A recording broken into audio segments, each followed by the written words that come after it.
ئەم ڕۆژی ساڵی تازەیە نەورۆزە هاتەوە بەم بۆنەوەیە پیرۆزبایی لە هەموو گەلی کورد و کوردستان دەکەم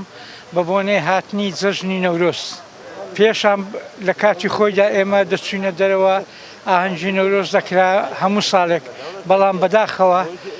ئەوە 2 ساڵ دەبێ ئەو ساڵ و پاریش لەبەرەوەی نەخۆشی کۆرۆنا ڕێگای لێگرتینە ناهێلی ئێمە نەورۆزەکەی ئەنجام بدەین. و پەیامی ئەوەشمان هەوەیە برایەتی و تەبایەتی لە ناو گەلی کورد پەیدابی لەبەرەوەی ئەمە لەو ڕۆژەی زۆر زەروریە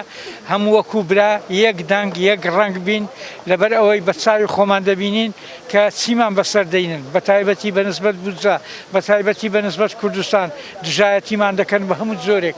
ئێمە ئەوڕۆ پێویستیمان بە برایەتی و بە یەکڕیزی و بە تەبایی هەیە لە ناو گەلی کوردی خۆمان. یعنی وەکو بڵێ وەکو پێشان ئێستا زروفەکە گۆڕایە محارەبەمان دەکەن مەسەن موچەمان نادەنێ یعنی با بڵێن شتی خراپ بەرامبەر بە گەلی کورد دەکرێت.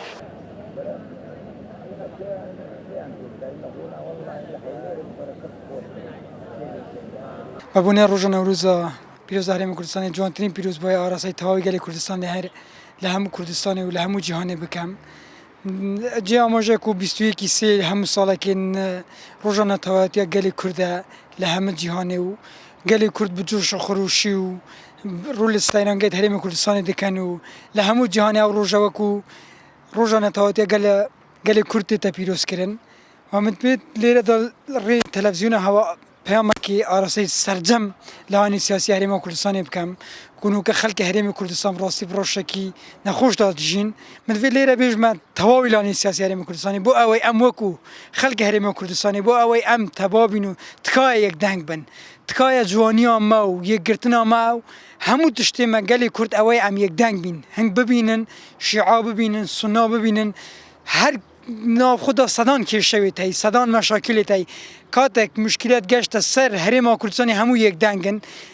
هەموو ئەم زانین هێرش هاتە سەمە هاتەکردن من نەوێت بتمە سەر ڕابردوو بڕاستی هاتە سەکردن تورک گەدابی عوسمانیت گەدابین عەرەب گەدابین هەموو یەک دەنگ بین تنێ ئەم کورد تنێ ماین هەر وەکو چەندین جاران بژین تنێ دۆستێت مە و هەواڵێت مە چیانە مە تنێ چیاوێت هەی بۆیە تکای لە هەوایت کەین ئەگەر هەوە کووت بێژن چەبلەب یەک دەست ناهێتە لێدان ئەگەر هەنگ هەموو لایەنێت سیاسی یەک دەست بن دڵنیا بن دەگەهینە ئامانجێت خۆ هەنگ تەماشا ئیسرائیل بکەن 7 ملیۆن 300 ملیۆن عەرەب دژاتیا ئیسرائیل کرد لێنۆکە ئیسرائیل وڵاتێکە زلهێزە دنیایەدا ئەم 5 ملیۆن کوردین لە جیهانێ ئەخیر هاتانەکەمە دەوڵەتێک نەبیت 300 ملیۆن عەرەبە 24 دەوڵەتێت هەی ئەو هەموو دەوڵەتە باشەمە 5 ملیۆن کوردە بۆ دەوڵەتێک نەبیت تکا من لێرە ڕئیسی پەیاما من ڕئیسی بۆ پارتی دیموکراتی کوردستان یەکەتی نیشتمانی کوردستان پەکەکە ئەف سێ لایەنێت سیاسینە لە هەرێما کوردستانی و لە هەر چوار پارتیت کوردستانی وەکو ئەم بژین کوردستانە مەزن ئەف سێ لایەنە بگەهنە یەک دڵنیا بن داهاتووەکە نزیکدا ئەم دەبینە دەوڵەت هەموو ئارمانجێت مە دەهێنە گە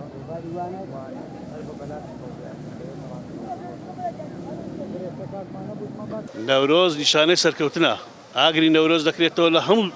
سەرچیاکانی کوردستان ئازادی گەلی کورد و کوردستانە ئیشاڵە لە کەرکوچێ دەکەینەوە ئەو جارە بە یەکجاری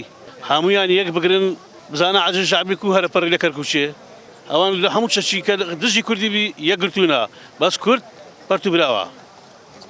هەتا کەنجی یەک ناگرن بەتەمای چنە ئەمە وەچی کوڕە شەهیدێکی داوا دەکەم هەموو یەک بگرن یەک نەگرن زەرەر دەکەن دوایە ها گەلە جارمان زەرەر کردیە